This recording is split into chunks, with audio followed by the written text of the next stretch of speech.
नरेंद्र मोदी जी को आशीर्वाद दीजिए, तीसरी बार प्रधानमंत्री बनाइए। बीसीओ का रिजर्वेशन को आज लूट रहे हैं कांग्रेस पार्टी, भ्रष्टाचार कांग्रेस पार्टी है, परिवारवाद कांग्रेस पार्टी है, ये देश के हित के काम नहीं करते। हमारे साथ केंद्र मंत्री और तेलंगाना के भारतीय जनता पार्टी अध्यक्ष के किशन रेड्डी जी जुड़े हैं। सर, आप पद यात्रा कर रहे हैं, गली गली घूम रहे हैं, क्या रिस्पांस मिल रहा है आपको? आपके ही पार्लियामेंट क्षेत्र में जहां से आप एमपी थे, यहाँ पर क्या रिस्पांस, अभी क्या एजेंडा रहेगा, क्या करेंगे? हम जिस घर को भी गए, जिस व्यक्ति से मिले, हम मिलने से पहले, हम वोट दो ऐसा पूछने से पहले वो तुरंत बोल रहे हम इस साल मोदी साहब को डालेंगे, देश के धर्म के लिए, न्याय के लिए, देश के विकास के लिए, देश के सिक्योरिटी के लिए हम मोदी साहब को डालने वाले हैं। हमारा घर तय किया है, हमारा मोहल्ला तय किया है, आज कोई पार्टी को नहीं डालेंगे।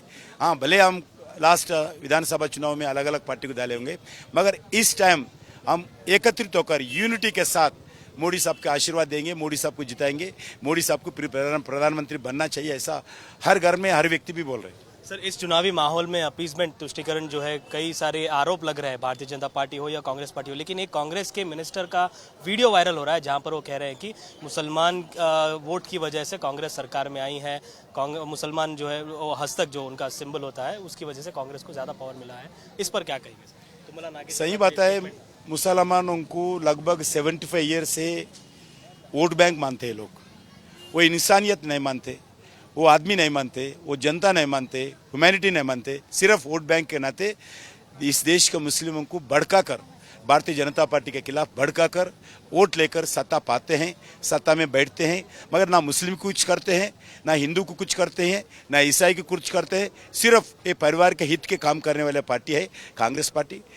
लास्ट यूपी है समय पे मनमोहन सिंह जब प्रधानमंत्री थे, 10 साल राज किया है, देश के जनता का जो खून पसीना का पैसे था 12 लाख करोड़ रुपए ये लूटा है कांग्रेस पार्टी, ये लूटमार कांग्रेस पार्टी है, भ्रष्टाचार कांग्रेस पार्टी है, परिवारवाद कांग्रेस पार्टी है, ये देश के हित के काम नहीं करते, देश के जनता के हित के काम नहीं करते, विकास के हित के लिए काम नहीं करते, सिर्फ परिवार के हित के काम करने वाले पार्टी है।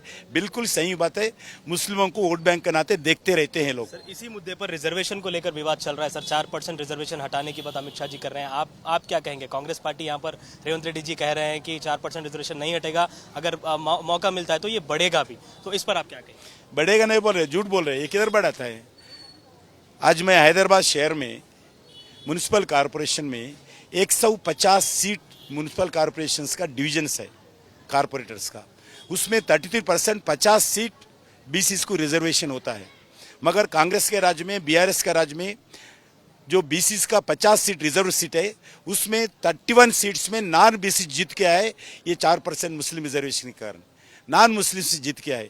ये बेशर्म लोग है Congress party, BRS party, BCO को अन्याय करते हैं, बीसीओ को पीछे से छुरी मारते हैं, बीसीओ का रिजर्वेशन को आज लूट रहे हैं कांग्रेस पार्टी, वोट के लिए, सत्ता के लिए बीसी को अन्याय कर रहे हैं, अपमान कर रहे, बीसी को दबा के रख रहे, रिजर्वेशंस को दूर कर रहे।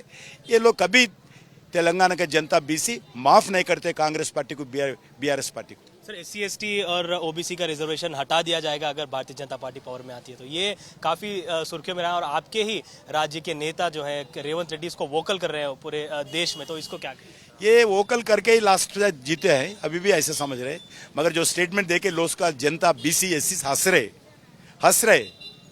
ना बीआरएस हटा सकता, ना बीजेपी हटा सकता, ना कांग्रेस हटा सकता, कोई मैया का लाल इस देश में एससीस का, बीसीस का, एसटीस का रिजर्वेशन हटा नहीं सकते। ये झूठा मुख्यमंत्री है, ये बात करने वाला मुख्यमंत्री है, ये इनको समझना चाहिए। देश का जनता ये नहीं समझे तो भी देश का जनता समझते हैं। सर, एक आखिरी सवाल, जून 2 के बाद अगर भारतीय जनता पार्टी अभी पावर में आती है तो जून 2 के बाद हैदराबाद को यूनियन टेरिटरी बना दिया जाएगा, ये केटीआर का बयान है, इस पर क्या कहें? ये सब ये फालतू लोगों का जो स्टेटमेंट देता है ना, उसमें मुझे पूछना नहीं आप लोग, ये बिल्कुल बेसलेस बात करते हैं, ये झूठा बात करते हैं, ये गलत बात करते हैं, इनका जिंदगी झूठा से जीतते हैं। ये कांग्रेस हो, रेवंत रेड्डी हो और केटीआर हो, ये जिंदगी पूरा झूठा बोल के जीते हैं लोग, देश को, जनता को गुमराह करते हैं।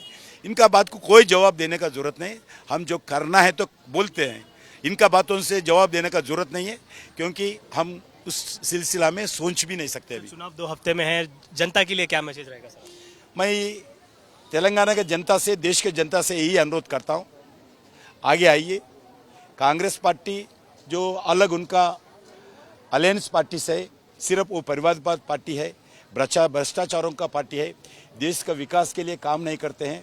आप लोगों से यही अनुरोध करता हूँ, मोदी साहब से पहले देश आज़ाद से लेके 14 तक कैसा विकास हुआ, 14 से लेके आज 2024 ये 9.5 ईयर्स में कैसा विकास हुआ है, एक बात हर विषय पर, वो इंफ्रास्ट्रक्चर विषय पर भी हो, नेशनल हाईवेज भी हो, एयरपोर्ट्स हो, पोर्ट्स हो, वैसा ही एग्रीकल्चर हो, महिलाओं का विकास हो और अर्बन एरिया विकास हो, डिजिटलाइजेशन हो, डिमोनेटाइजेशन हो, आईटी सेक्टर हो, हेल्थ सेक्टर हो, फार्मा सेक्टर हो, भ्रष्टाचार के विषय पर भी हो।